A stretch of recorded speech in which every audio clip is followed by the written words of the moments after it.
CCK philosophy, formerly known as Cuck philosophy, has put out a theory video about unproductive labor. And I want to watch it with you. Because sometimes online you'll hear somebody go, Starbucks baristas aren't proletarians. Grad students aren't proletarians. We just showed you that Sean Fain got elected to UAW president because of graduate school workers who unionized their teaching jobs through the UAW, became members of the UAW. They voted as left-wingers in the UAW presidential election, and they elected Sean Fain narrowly. And Sean Fain went to the left, and he's won the biggest victory the UAW has seen in decades. You can literally see how solidarity between, education workers, baristas, and rank-and-file industrial proletarians results in victory for the left. You can see it right now, today, that there is only one class, the working class, in opposition to what other class? The bourgeoisie. That is how we must organize and orient ourselves.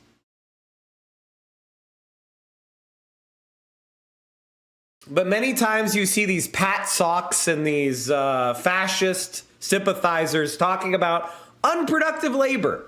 So how do we think about that?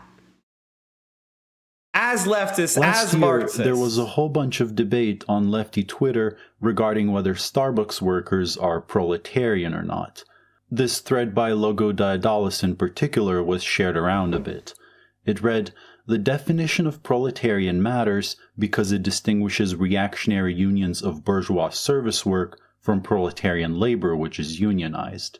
The Amazon union is proletarian. The Starbucks union is not. If you don't understand this, you never will." Actually, and by the way, just so you understand this, this guy has never read a book. This is a guy who educated himself from Twitter or watching streams.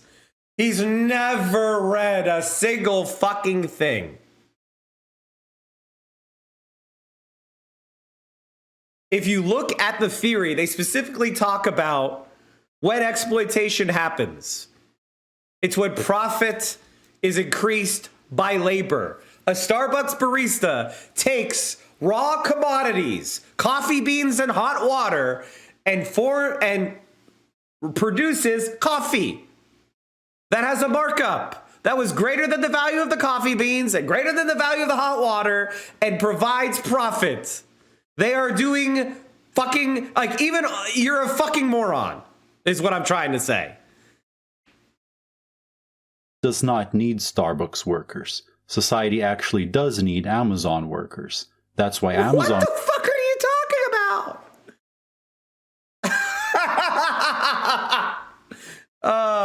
Workers are treated worse and need a union more. Service workers are not proletarians. Bartenders don't need unions. LMAO. Society does not need... I mean, this is absolutely the dumbest shit I've ever heard. This may be one of the dumbest posts I've ever seen. Like, this is, like when people just are pea-brains and they just post incoherent shit and you're like, okay, that person's not okay. Maybe they're drunk. Maybe their cat walked across their keyboard.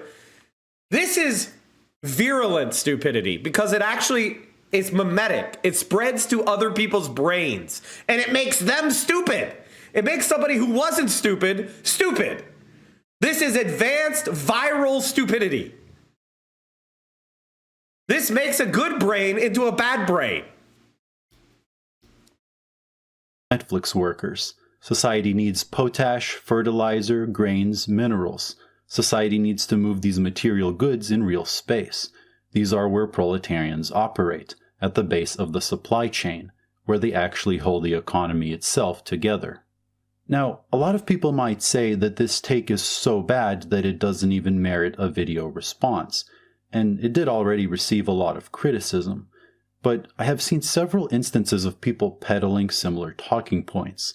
So I think it's one example of a more widespread confusion regarding what a proletarian actually is, and using it will allow me to clear up some basics that a lot of people are still unsure about, as there might be a lot of people who... By the way, chat, I love this content creator. I don't care if he ever acknowledges my existence. That's not what determines whether I like someone. I like someone if the ideas they put out are good. Andy K, thank you for the tier 1. Make sure you go and subscribe. This tweet might not know exactly what makes it incorrect. There are a lot of cultural stereotypes regarding what a proletarian is, stemming in part from some of the imagery passed down to us from the 19th and early 20th centuries. Some people believe that you're not proletarian unless you're a hot, muscular guy with a hard hat. So, in this video, we will take a look at what classical... I'm a proletarian, right, chat? I'm a proletarian. Tell me I'm proletarian right now. Tell me I'm proletarian right now. Marxist theory actually says. Before we do that, I'd like to thank Critique of Polycon, whose Substack article was the main... Books? You know what's a really fun book that's very easy to read?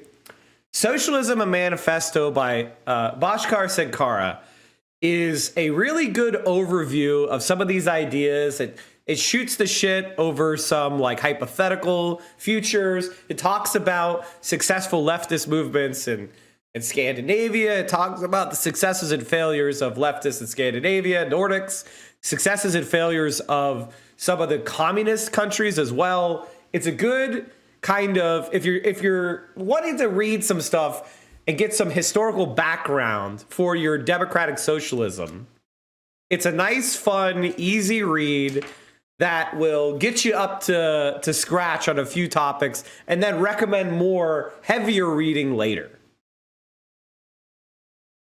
So I really enjoy that book. I honestly need to reread it, but it's awesome. The first chapter is a great thought experiment about what trade unionism of socialism can literally look like that everyone can imagine. It's very good. Yeah, that's why I like it. It's very, you could see how we could configure ourselves in a more socialist direction or in an intermediate direction using the tools that exist today. It's not necessarily about forming the final state of human society, but just questioning some foundational assumptions we make that result in our capitalist means of production. Inspiration for this video. This video wouldn't exist without him, so if you enjoy it, please check out his work as well, which I will link in the video description. So, in a footnote to the Communist Manifesto, Engels put forth a very straightforward definition of proletariat. The proletariat is, quote, the class of modern wage laborers who, having no means of production of their own, are reduced to selling their labor power in order to live. Notice that this definition says nothing about the content of proletarian labor. It doesn't specify what concrete type of work proletarians do, whether industrial or service work or otherwise. It also says nothing about whether the labor is essential to society or not. This is because Marxist analysis is about social relations, and what matters in defining the proletariat is the social form under which their labor is placed, namely that of the wage. So, proletarians have two essential characteristics. First, they are deprived of their own means of production, and secondly, they sell their labor power as a commodity on the labor market in order to survive. This already allows us to make some distinctions. Some people seem to think that anyone who works with their hands is a proletarian, but a farmer who makes a living working on their own farm is not a proletarian, because they own their own means of production, and therefore do not need to sell their labor power for a wage. Correct. However, if that same farmer loses their farm and comes to be employed by the agricultural industry for a wage, they then become proletarian. The nature of the tasks they carry out might be roughly the same in both situations, but it is because of the social form under which they work that they have went from non-proletarian to proletarian. Similarly, a small business owner, even if they do a lot of the work around their business, is not proletarian, because they own their own capital and are not employed as a wage worker. But it is quite possible that they will employ proletarians to work in that very same business. So, apart from the incoherence of the very notion of bourgeois service work, as if someone serving coffee for minimum wage has anything in common with the owners of capital, there is also... I mean, can you see how stupid that is? And really what it is kind of basically a conservative form of class warfare, where it's like, he thinks of the Starbucks worker as somebody cringe, and he doesn't want to be associated with somebody cringe. Can you imagine the child brain I mean, that is what we're talking. We're talking about a 14-year-old boy here. That's how stupid that brain is. A guy who barely got concept of social relations and just doesn't want to be the outcast. So he looks down on Starbucks workers from his anonymous Twitter account. Pathetic. Blue-haired SJW twigs in my labor movement? I think not. That's exactly what it is. Also nothing in the formal definition of proletariat that inherently excludes service workers. It doesn't say anything about real space either, as if Starbucks workers do not operate in real space anyway. But there is also another matter, the question of productive versus unproductive labor. It is true that, according to Marx, not all wage workers are productive laborers. And so some people of similar disposition try to drive a wedge between industrial workers and service workers by arguing that while baristas are wage workers... Also, it's important to understand what they're trying to do here. Protect capital by fragmenting the proletarian class. Because if we operate with class consciousness, we will help we will have interlocking power. This is one of the things that really pisses me off about Trots. Is one of the things that Trotsky did explain very well in Theories of Revolution is that stop being focused on symbols of power and actually focus on what is power. I'll give you an example of what I mean. In January 6th, the reason why they failed is because they tried to storm the Capitol. Real revolutionaries would not try to storm the Capitol. Real revolutionaries would storm the police station, the armory, the water supply, the electrical transportation grid, the approaches to the city. Real revolutionaries would take material control, physical control of Washington, D.C., and then effectuate their political demands. They wouldn't mill around like dipshits in the Senate floor, wiping their shit on the walls. That's what Trotsky understood. And that's what many people don't understand, is they see symbols as actual power, as opposed to the material basis of power that those symbols represent. All right? You get what I mean? If you're doing a revolution and you walk to City Hall and you take over City Hall, have you taken over the Capitol? Have you taken over the country? No. You've taken over a specific building that, frankly, is not that important. If you don't grab a hold of the mayor can do all of his tasks in his apartment or in his mansion. That's just a symbol of authority. It is not actual authority. So this is something that why, for example, Marxist-Leninists win revolutions and many other tendencies don't. Because Marxist-Leninists are materialists.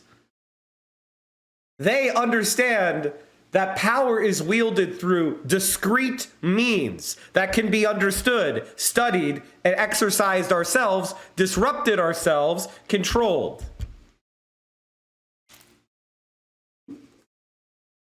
That's why, if you're wondering, spontaneous protests often fizzle out because they're not a challenge to the actual stability. But if, for example, all of the garbage men stop picking up garbage to protest Black Lives Matter, if all of the water treatment plants workers stopped operating their machines and treating the water to protest for Black Lives Matter, if all of the electrical linemen stop repairing downed wires and power plant workers stop cooling nuclear reactors, well, you know what would happen? Some pretty fast responses. But because we didn't actually have leverage over society, we didn't actually exercise coordinated, thoughtful power, we were ignorable. We protested in the way that they want us to protest. We protested in a way that they can ignore. Anyway, that was a little bit of an aside, but let's keep going. Are not productive workers. But how does Marx actually define productive labor? He definitely doesn't. We gotta threaten social collapse? What do you think a strike is? A strike is a withhold of labor power in order to demonstrate where power really lies in society. The working class, the masses. A country is powered not by its elites, but by those people that actually accomplish the tasks. Human beings are from which all value is derived.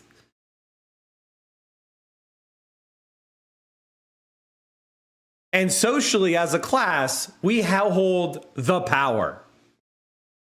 Define it based on what society needs, which is, after all, a pretty vague criterion. Because what society needs will widely vary according to time and place, and of course depend greatly on how you define a need in general. Look how many hats people used Marx to wear. himself never makes a distinction between needs on the one hand and mere wants on the other. Logo Daedalus says that society needs Amazon workers, but it's unclear to me why this should be the case. Amazon was only founded in the 90s, and it isn't primarily used to ship items essential to life, nor the raw materials that the Twitter thread lists. Does an Amazon worker stop doing productive labor if they're shipping, say, Marvel merchandise? What about the sweatshop worker who produces Marvel merchandise? Logo Daedalus says that Amazon workers are treated worse because their labor is essential to society, but some of the world's most mistreated workers produce things like Barbie dolls. Is their labor not productive because society does not need Barbie dolls? And what about nurses? I think it's reasonable to say that our society does need nurses, and yet, according to Logo Daedalus' definition, they wouldn't be proletarian because they neither produce material goods nor transport them. Trying to define productive work according to what society needs leads to a whole bunch of intractable problems, but it's also completely irrelevant to the matter at hand. It's important to understand that Marx's analysis of political economy is, first and foremost, trying to understand capitalism specifically, with all of its internal workings. It's not trying to define what society needs or doesn't need, or which workers are more praiseworthy than others. It is simply trying to understand how capitalism functions internally. This is why he says that productive labor in his analysis is defined from the standpoint of capital. And here is his simple definition of what makes labor productive. Quote, "Since the direct purpose and the actual product of capitalist production is surplus value, only such labor is productive, and only such an exerter of labor capacity is a productive worker as directly produces surplus value." So what he's trying to say is, if I bought a bunch of silk and I paid you to smear shit on it, and then at the end of the factory we had shit smeared silk, that shit smeared silk would be worth less than the fresh silk. And even though you were making a wage to smear the shit, you didn't do productive labor. You did unproductive labor because you didn't generate surplus value. You generated a loss for me. So, a productive worker is that worker who produces surplus value for a capitalist. In other words, that worker who, through their labor power, not only produces enough value to cover the cost of the wage they are paid, but to produce in addition a surplus of value which is then converted into profit for the capitalist. It is this very capacity of labor power to produce more value than is paid for it that makes it worth investing in, and thereby makes possible the very existence of capitalism itself. To put it simply, productive labor is that labor which directly makes the capitalist richer than they were before investing in that labor. Notice that, once again, this has nothing to do with the concrete nature of the work performed, only its social form, that it produces. I'll give you another example of this that's really good. Let's say I buy a bunch of posters of Hasanabi, and then I say, hey, Hassan, I'll pay you $500 an hour to sign autographs on those posters. Now, Hassan would never agree because to Hassan, $500 an hour is peasant money. But let's say I convince him to do it because he's not very good at math, right? He doesn't realize how much he makes. And he signs the posters, and now I have, after an hour, my 100 Hasanabi signed posters. Before he signed it, they were worth $1,000. After he signed it, they're now worth $3,000. He's made me richer. $2,000 richer. I give him his $500. I have $1,500 of surplus value. So he's done productive work and he's a proletarian again. Surplus value, regardless of whether that surplus value is... But by the way, that value is just him. Like, what use value was there that changed? There was no use value that changed. It's just social. Its social value went up. It became a collectible. There are fans of Hassan that want to give me money for that. It's not like the poster itself was fundamentally altered in an important way. He scrawled his stupid fucking John Hancock on it. Who gives a shit? Who cares? Do you understand what I'm talking about? Do you get it?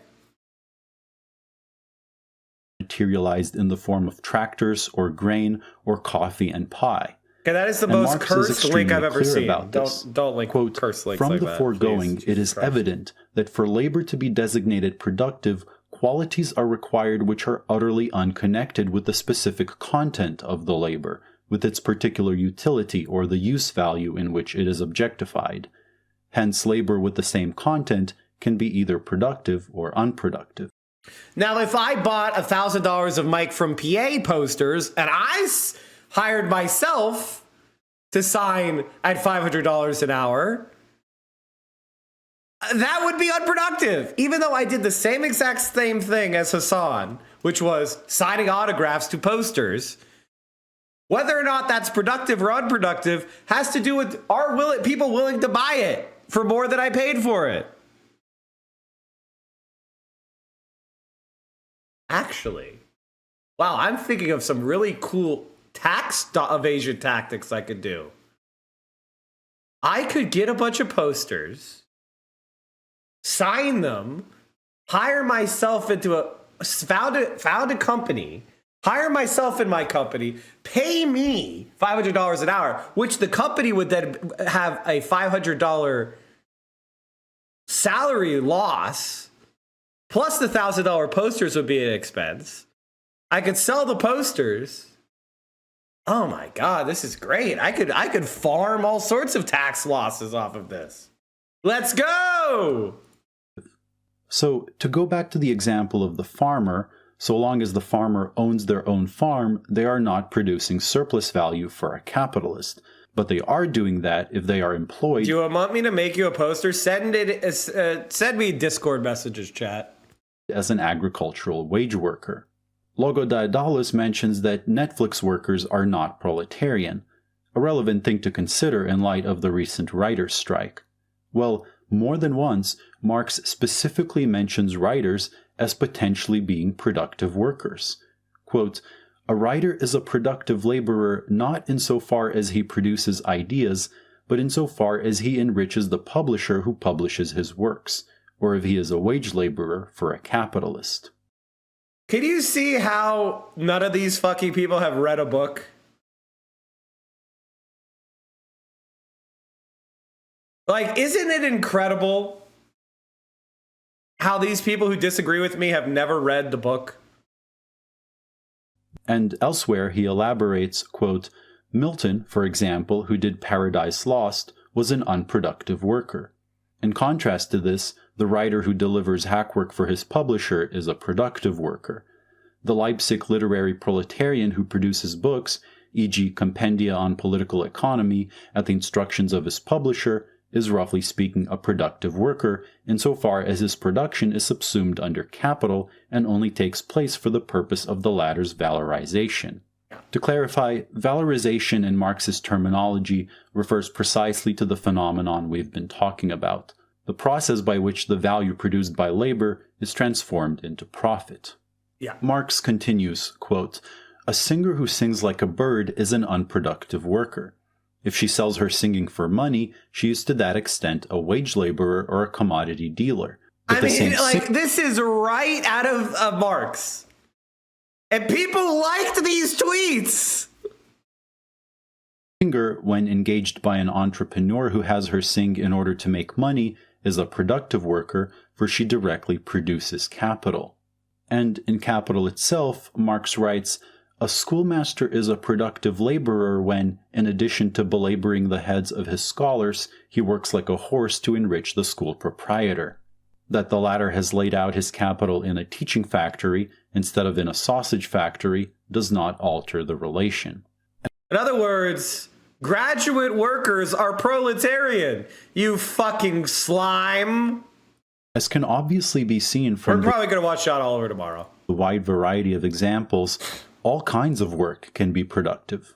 It has nothing to do with whether it's industrial or service work, nor whether it's essential for society or not. What matters is whether that labor is employed in order to produce surplus value so as to generate profit. It is that labor which makes the accumulation of capital possible. Marx says that even a clown can potentially be a productive worker. Quote, an actor, for example, or even a clown, is a productive laborer if he works in the service of a capitalist to whom he returns more labor than he receives from him in the form of wages. However, if that same clown working independently comes to a kid's birthday party in exchange for a direct one-time payment, he is in that situation not a productive worker. If a circus owner hires a clown to come to his kid's birthday party, he is paying the clown from his revenue. But if that same circus owner employs the clown in his firm, he is then paying him not from revenue, but from capital. Hiring a clown to come to your kid's birthday party is an expenditure that leaves you with less money than before. But hiring a clown to work for your company comes with the possibility of acquiring more money than you had before, receiving more value from the clown's labor power than you had invested in it. That's what makes the latter productive. Another aspect of the distinction is that when I use revenue to hire a clown as an unproductive worker for my kid's birthday party, I am paying for a concrete use value that the clown provides. In this case, entertainment. But the capitalist hires productive laborers not for the sake of a concrete use value, but for the sake of the abstract capacity that labor power has, the capacity to generate profit. All right, so now we're learning all this, and the reason why we're watching this is because I want you to be able to understand who charlatans are. I want you to be able to immediately understand when somebody is a fucking fraud. All right? The productive labor distinction is from an analysis of capitalism and whether or not capital is being formed based on that labor being performed, not whether that worker is bad. The circus owner acting as capitalist doesn't prime. hire a clown to be entertained. He does it first and foremost to turn a profit. To take another example, if you are a musician selling your services on Fiverr, people pay you only for the sake of receiving a use value, for example, a song composition. However, if with the very same skill set you are hired by a media company to produce commercial jingles and TV stock music for a wage, you are now producing not just use value, but value with a capital V. In other words, that value which is converted into profits, and your labor thus becomes productive. It's important to note that there are also workers who, despite being hired by a business for a wage, are not actually productive workers according to Marx. This is how Marx views financial and commercial workers, like bankers or stockbrokers. A financial planner or a financial analyst, for instance, may be hired for a wage, but they do not technically produce value. They only manage, process, and distribute value that has been produced by other workers, or decrease the amount of time it takes for a productive cycle to complete. There's a lot more active debate regarding the nature of financial and commercial work, and whether it's accurate to say that it produces no value. In Marx's view, there are forms of work and even entire companies that do not produce value but only facilitate its circulation, or aid in the valorization process. In other words, they are part of the circulation sphere rather than the production sphere. But Starbucks workers definitely do not fall under this category. The final misconception I'll address is the idea that in order to be a productive worker, a worker has to produce tangible goods, that surplus value can only be materialized in a quantity of objects that lies beyond the process of production, say a warehouse full of tables. But this isn't true, as Marx points out when talking about the transportation industry. Quote, "What the transport industry sells is the actual change of place itself. The useful effect produced is inseparably connected with the transport process. This journeying, the spatial movement of the means of transport, is precisely the production process accomplished by the transport industry. The useful effect can only be consumed during the production process. It does not exist as a thing of use distinct from this process, a thing which functions as an article of commerce and circulates as a commodity only after its production. However, the exchange value of this useful effect is still determined, like that of any other commodity, by the value of the elements of production used up in it, labor power and means of production, plus the surplus value created by the surplus labor of the workers occupied in the transport industry." Marx... you just have to read the books, chat. You just have to read the books. Makes a couple of things very clear here. A commodity does not have to be something you can touch. It can also be a process, an act, in other words, a service. It doesn't produce a material object, but it is still a material process, just as boiling water and grinding coffee beans is a material process. The act of transporting people and goods itself can function as a commodity, and the transportation workers engaged in this process produce surplus value, and so are exploited in order to harvest more of it. In the very same way, service workers produce surplus value, even if they do not produce a tangible object you can store. And the reason this is possible is, once again, because what matters in Marxist analysis is social relations, and the social form under which human activities take place. So, to summarize, the distinction between industrial work and service work, and the distinction between work essential to society and work that is unessential, not only do not align with each other, they also do not align with the Marxist distinctions between proletarian and non-proletarian labor, or productive and unproductive labor. The proletariat is the class of people who, having no means of production of their own, are forced to sell their labor power in order to survive. And productive workers are those workers who generate surplus value for profit. And this is important not only for readers of Marx who want to interpret him correctly, it's important for anyone who seeks to understand the inner workings of capitalism, which you can't do through moralizing distinctions about what society needs or doesn't need. And last but not least, it is important for anyone who, having understood the workings of capitalism, seeks to resist them. We will get nowhere unless we organize around common interests, and to do this we need to understand the nature of class. It's no coincidence that the people who exclude service workers from the proletariat are also some of the same people who support the MAGA movement, or sympathize with small business owners but not baristas. Those who seek to obscure the social nature of the proletariat, or to drive a wedge between large sections of proletarians, whether consciously or not, are helping only the ruling class, and that's not Marxism. And now I'd like to thank my patrons, who fund my unproductive labor on Patreon in exchange for a concrete use value. Apply Quine that doesn't work on 37th call. 404 error. You got the joke, chat. You got the joke. Do it. And Swards marks occasionally. Look, he literally is thanking every patron, chat. I hope you enjoyed this video, and I hope you're having a good day. Thank you.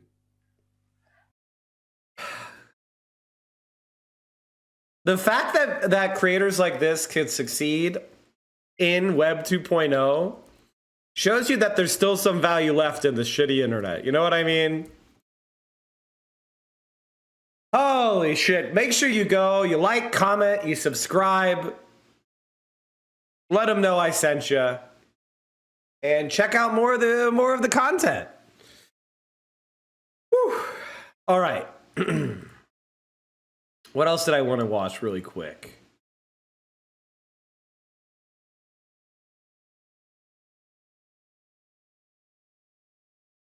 Give me 1 second here. Hamas is holding over 200 Israeli hostages, including 33 children, holding them, terrorizing them, keeping them as hostages.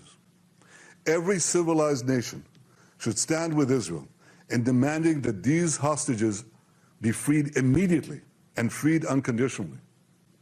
I want to make clear Israel's position regarding a ceasefire. Just as the United States would not agree to a ceasefire after the bombing of Pearl Harbor or after the terrorist attack of 9/11, Israel will not agree to a cessation of hostilities with Hamas after the horrific attacks of October 7th. Calls for a ceasefire are calls for Israel to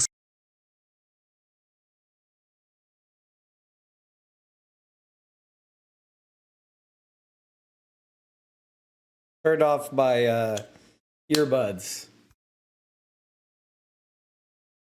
Sorry about that.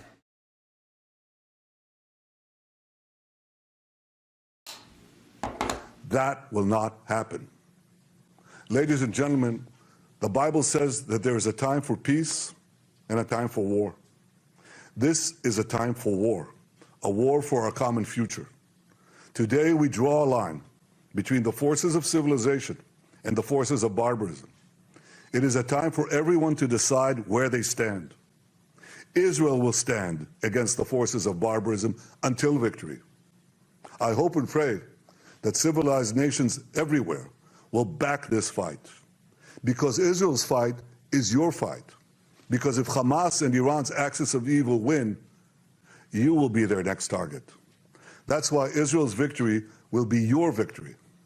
But make no mistake, regardless of who stands with Israel, Israel will fight until this battle is won, and Israel will prevail.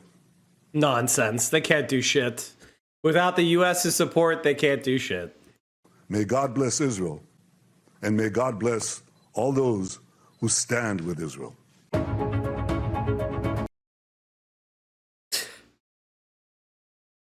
And there you go. A warmongering imperialist out of the 19th century. That is who Joe Biden has signed himself to. That is who Joe Biden has supported.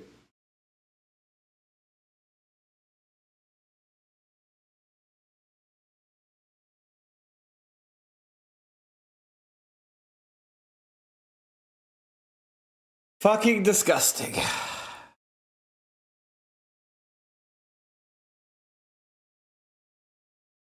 Well, chat, I'm going to send you over to a friend of mine, a queen of Twitch, one of the foundational creators on Twitch, Casey Trot. She stayed at my place when we were going to TwitchCon this past couple weeks. I hope you all have enjoyed the stream. Thanks for hanging out with me today. I'll be on time tomorrow. I think I'm fully recovered from COVID.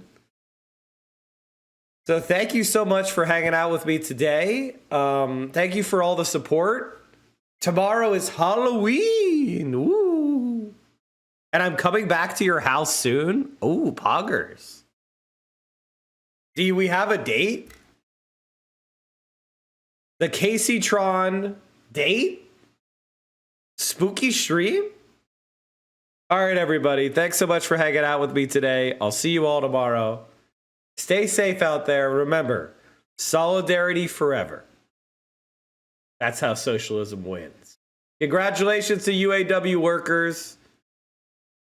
And there is hope, even when things look dark. All right, everybody. Stay safe. Peace. Peace out.